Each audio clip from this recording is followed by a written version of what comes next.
have the requisite support in their education.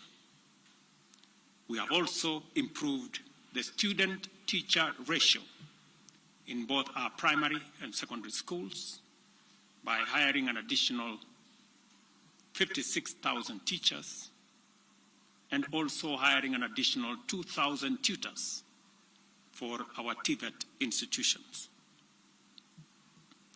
We have equally resolved bottlenecks in cash transfer program to vulnerable Kenyans, including orphans, people living with disability, and the elderly. We have not only brought on board more beneficiaries, but in keeping with the promise that we made, it is now not the case, as it was in the past, that these vulnerable Kenyans have to wait for months. Now their stipends are paid as salaries of public servants are being paid. We did roll out the Hustler Fund that today benefits 2 million Kenyans. And we have 7 million Kenyans who had been denied access to financial services by credit reference bureaus. Nipigia namba 3. Hizo namba nilishare kwa rafiki zangu hata kabla nitoke. So mmoja aliniambia our affordable housing program has now more than 100,000 housing units under construction. The first cohort I will be launching in a couple of months to new homeowners. And we have 160,000 young people across Kenya that are employed under this program. To expand manufacturing, value addition, and agro-processing as a key contributor to job creation, 18 county aggregation and industrial parks and 6 new special economic zones are under construction across Kenya. And at the same time, we have 200 fresh produce markets that are at various stages of construction to support our farmers with access to markets for their produce, in keeping with the commitment we made to our mama mbogas. To accelerate manufacturing, last year we imposed levies on importation of clinker that can be manufactured in Kenya. We made a saving of Kenya shillings 20 billion in foreign exchange as imports of clinker dropped to almost zero.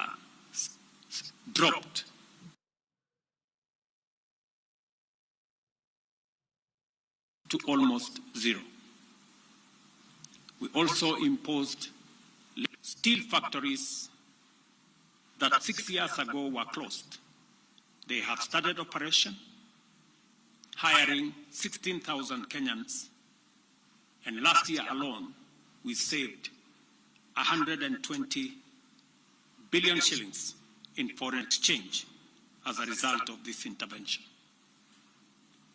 Our digital transformation agenda is also on course with 17,000 government services online, while we have 274 digital hubs across Kenya with 152,000 students and digital workers in our TVETs and also in digital hubs in different parts, up and running and giving young people an income. Our universal health coverage plan has already onboarded 107 community health promoters, and the process of registration for our social health insurance fund is ongoing, on its way to launch on the new date of 1st of October 2024 that will make it possible for every Kenyan to have a health insurance and for those suffering from critical illnesses to have access to the Critical Illness Fund, making it possible for every Kenyan to have access to treatment without the burden of having to fund it. On the measures I announced last week, barring state and public officers from engaging in harambes, I want to inform the country that the Public Fundraising Appeals Bill is now ready for publication tomorrow. However, even with the progress we have made, I am acutely aware that the people of Kenya have very high expectations of me. And they believe that this administration can undertake the most extensive transformation in our nation's history. Recent events that necessitated the withdrawal of the finance bill, which will require a review and reorganization of our budget and fiscal management, have brought us to an inflection point. Upon reflection, listening keenly to what the people of Kenya have said, and after a holistic appraisal of the performance of my cabinet and its achievements and challenges, I have today, in line with the powers given to me by Article 1521 and 1525B of the Constitution and Sections 12 of the Office of the Attorney General's Act, decided to dismiss with immediate effect all the Cabinet Secretaries and Attorney General of the Republic of Kenya, of the Cabinet of Kenya, except the Prime Cabinet Secretary and Cabinet Secretary for Cabinet Secretary for Foreign Affairs and Diaspora Affairs. And of course, the Office of the Deputy President is not affected in any way. I will immediately engage in extensive consultations across different sectors and political formations and other Kenyans, both in public and private, with the aim of setting up a broad-based government that will assist me in accelerating and expediting the necessary, urgent, and irreversible implementation of the program that we have, including other radical measures and programs to deal with the burden of debt, to explore raising domestic resources and revenues, expanding job opportunities, eliminating wastage and unnecessary duplication of a multiplicity of government agencies, and slaying the dragon of corruption, consequently making the government of Kenya lean, inexpensive, effective, and efficient. During this process, the operations of government will continue uninterrupted under the guidance of principal secretaries and other relevant officials. I will be announcing additional measures and steps in due course. Thank you very much, and God bless our great country, Kenya. Asanteni sana.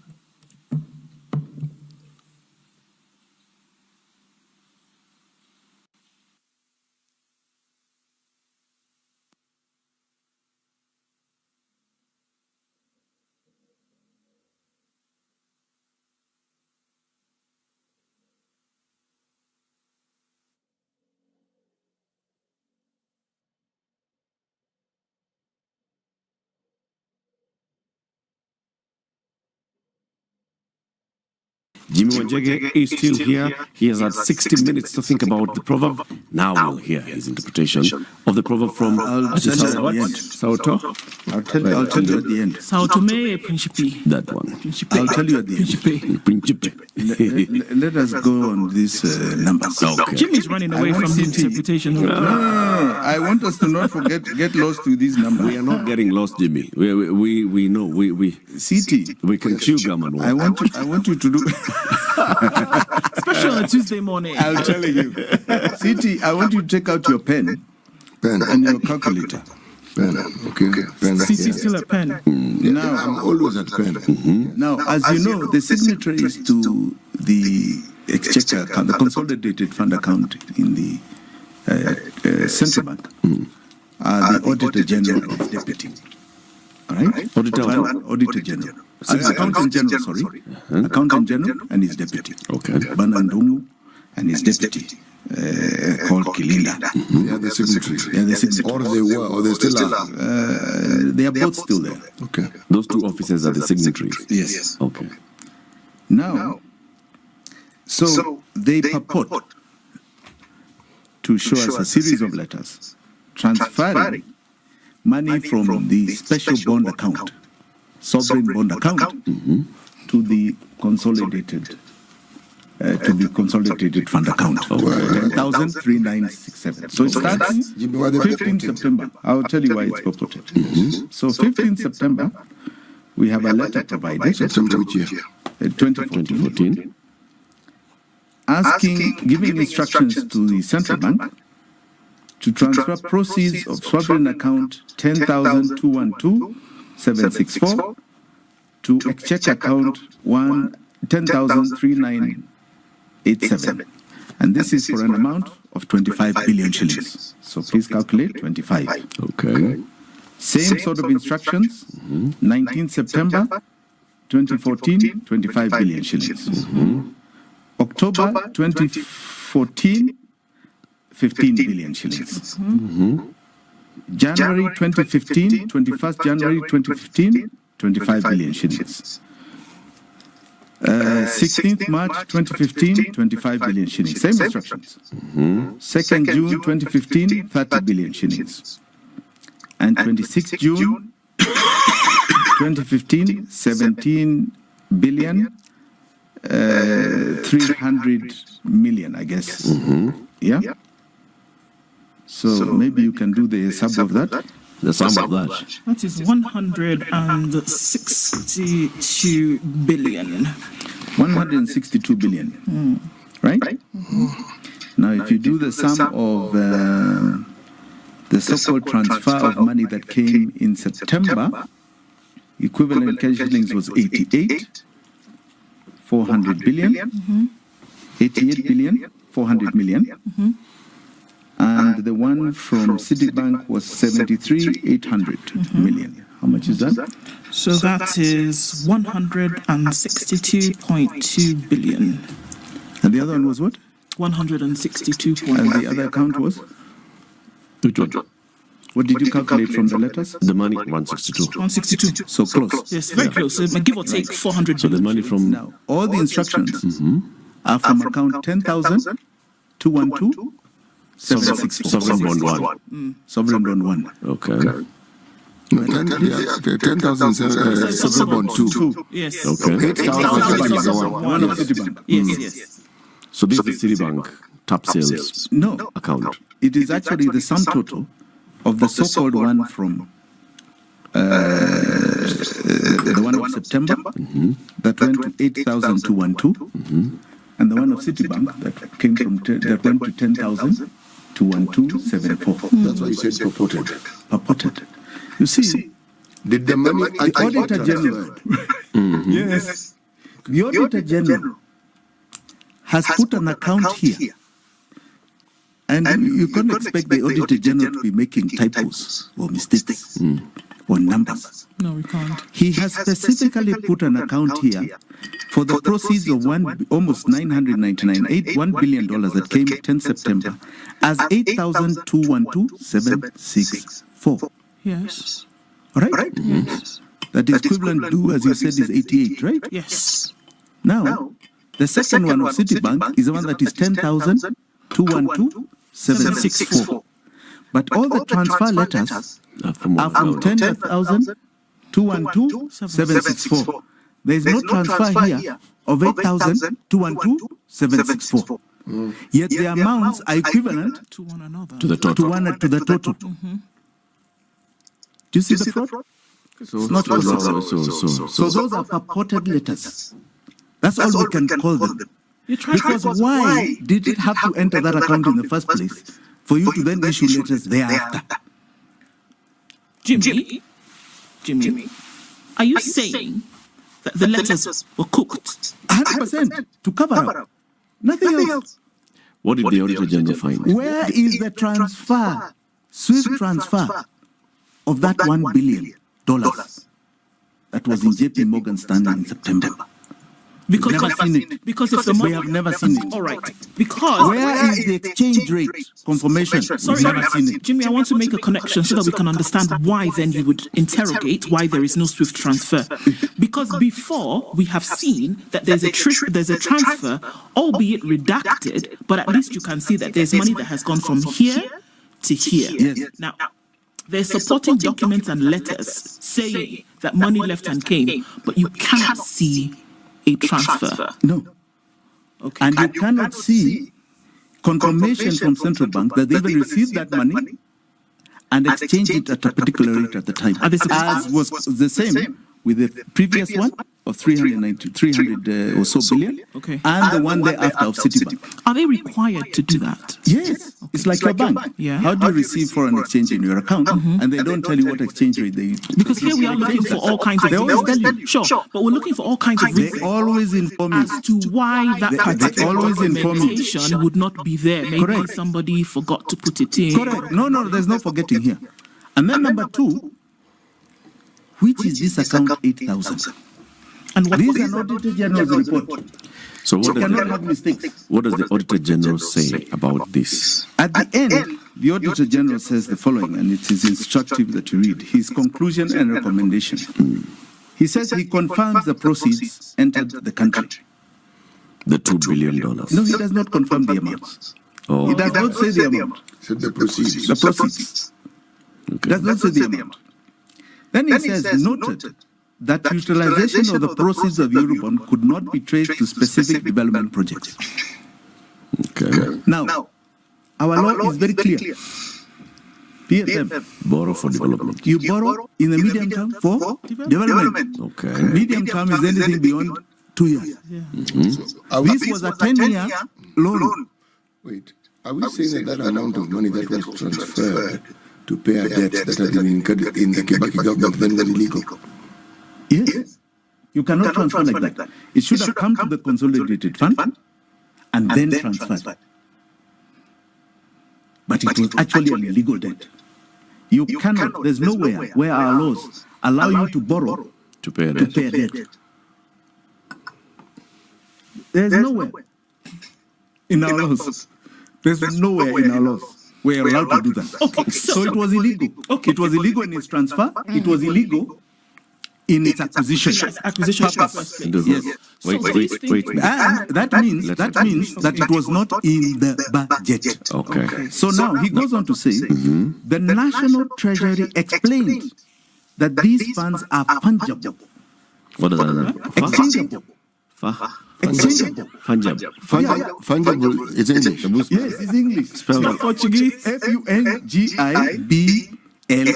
These are his words. You can fund something up. You can punch something up. What does that mean? Exactly that. You can fund it. You can, the Treasury creates its own rules. Meaning you can fake it. You can fake it. Correct. Till you make it. So if I'm faking, I'm funging. Exactly. At least these things are fungible. Fungible. These are his words. Edward Explained, Ruto. the Treasury explained that these funds were. Funged.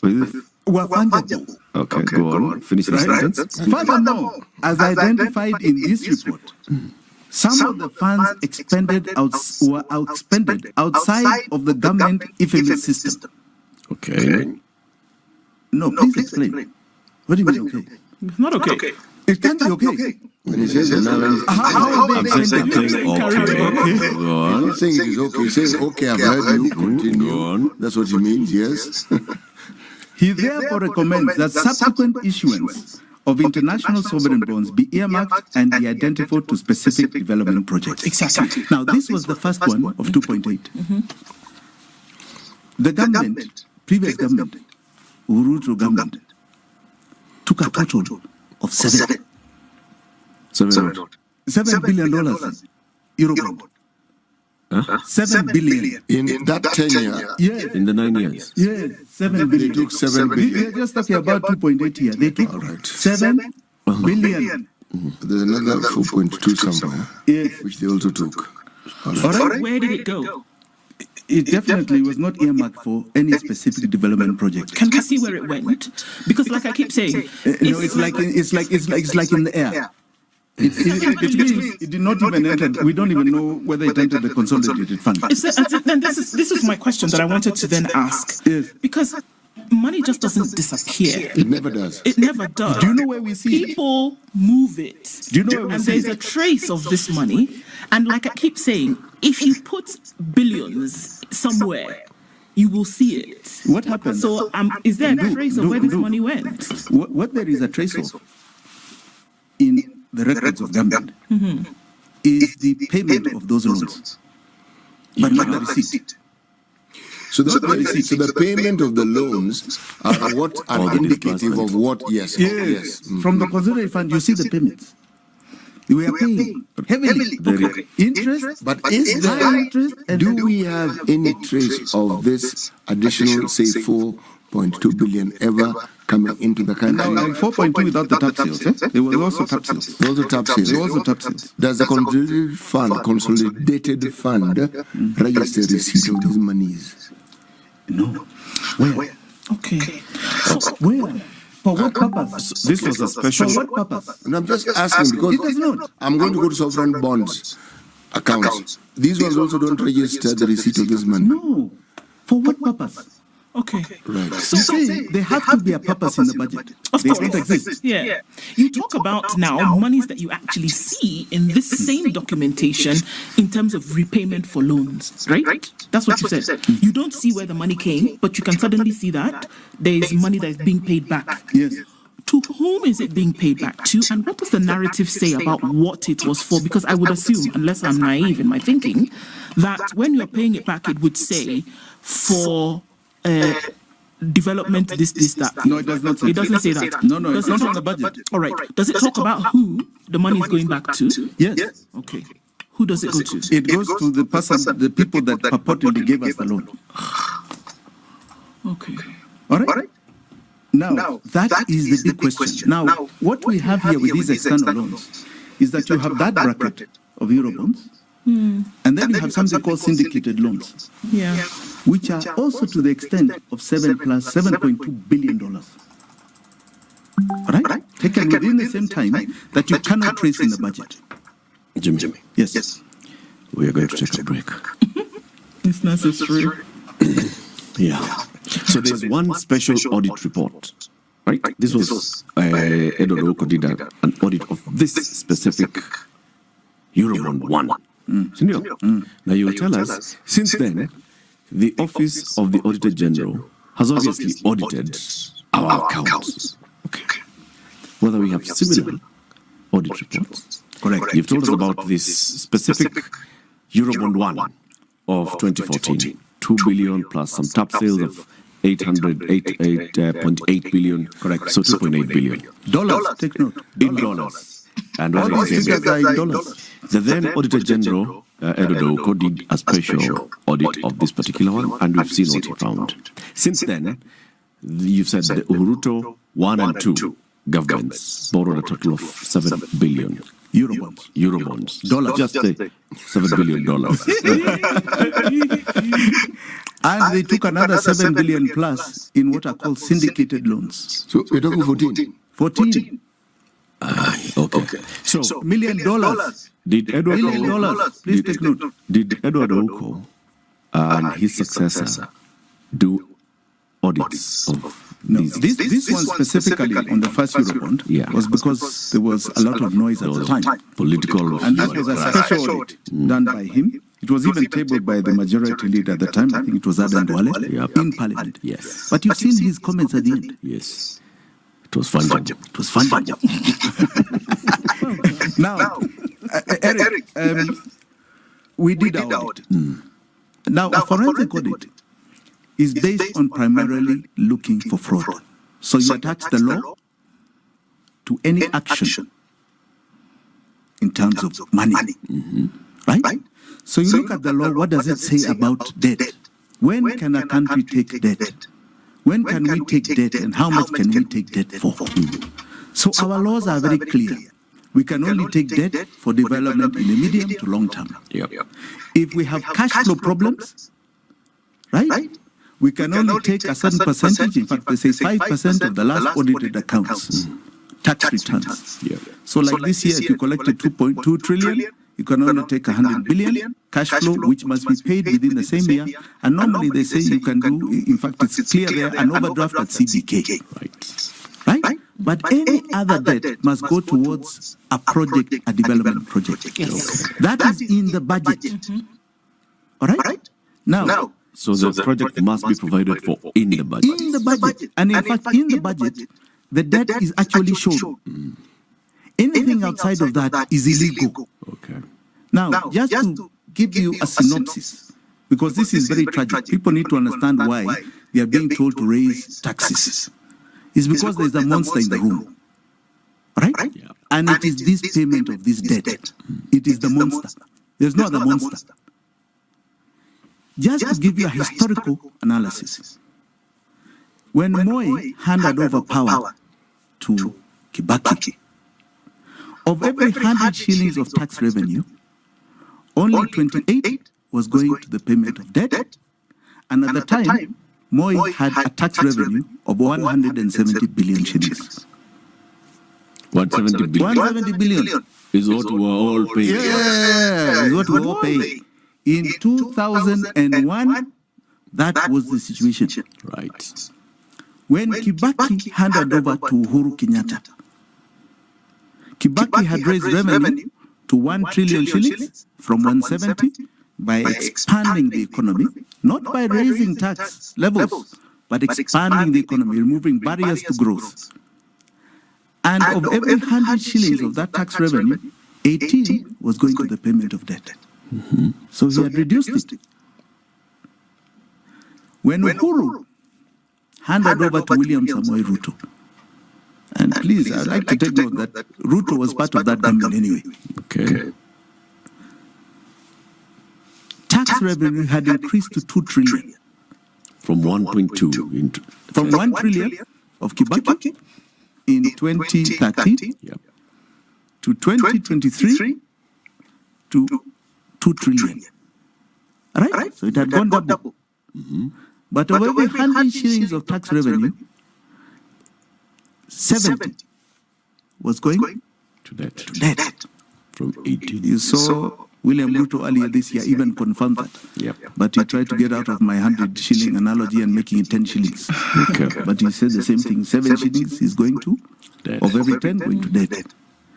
Today as we are talking, from the numbers I've seen from KRA yesterday, KRA is saying they've collected 500 billion in 1 month. I think, to me, that's like fantasy. Right? In the month of June, they've collected 500 billion. I think it's like fantasy. They've been collecting about 165 to 170, let's say 170 average per month. But now they collected 500 fine, so they went to 2.4. If you look at debt payments, they're 1.866. So it's roughly 78% today. Of every 78 shillings, of every 100 shillings is going to the payment of debt. In other words, it's getting higher and higher. Okay. All right? Okay. Now, when you have that situation, you got to understand that you're now borrowing to eat. You're borrowing to pay salaries. You're borrowing to pay petrol for vehicles of police. Right? You are borrowing for counties. Okay? So you are in big trouble. Okay. So the reason he is trying to raise tax is to cover that problem. And And now he's unable to do it. Okay, he's unable to do it. Now, he decides he's going to set up a task force because of this public pressure. I think the one thing the president should understand is that he does not have much credibility, right, with the public. And he cannot purport to do anything right now on his own. Decide he's picking names,